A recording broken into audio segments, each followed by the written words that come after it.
padu. Assalamualaikum warahmatullahi wabarakatuh. Ni reban atau sangka anak dah siap dah. Rangka dia dah siap sikit. Cuma ada lagi dekat situ dia punya stabilizer. Tapi ni stabilizer baru dia tak goyang. Dia dah kurang. Dia macam kalau tak kita tolak ni dia goyang macam ni kan. Tak ada ni. Ada rasa goyang-goyang kan. Yang ni dia dah kukuh dah. Kita start dekat sini untuk kiri kanan. Ini depan belakang. Belakang kita pun dah letak satu stabilizer dia lah. Ini kerja lewat malam tuan-tuan. Petang malam. Petang kerja Petang kerja.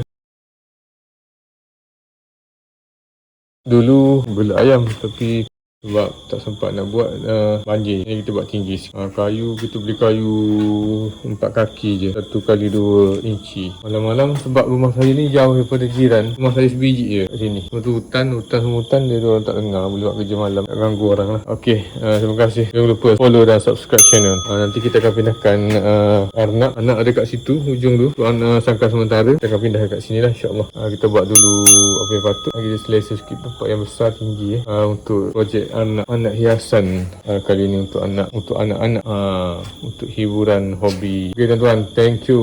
Jangan lupa follow subscribe. Assalamualaikum. Malam ni saya buat pasang dia punya stabilizer. Goyang kan, jadi kita letak stabilizer ni kat sini. Dia punya tu, kalau tuan-tuan tengok ni, dia punya situ dia screw. Dia macam tak gerak lah. Goyang ni kan macam goyang sikit kan. Contoh ni dah siap pasang dah. Kemas. Lepas tu kita tebuk dekat sini. Tebuk pakai penebuk drill padu. Dia tebuk situ bagi mudah untuk kita pasang skru. Tu kita pakai skru panjang ni. Skru ni kita masuk je kat sini. Dia lagi mudah. Lepas je contoh ni tuan-tuan. Okey. Kita dia ngam-ngam. Dia ngam masuk. So malam ni job kita dah potong kayu siap-siap, dah ukur semua total. Lepas tu tebuk siap-siap, baru kita pasang skru lah.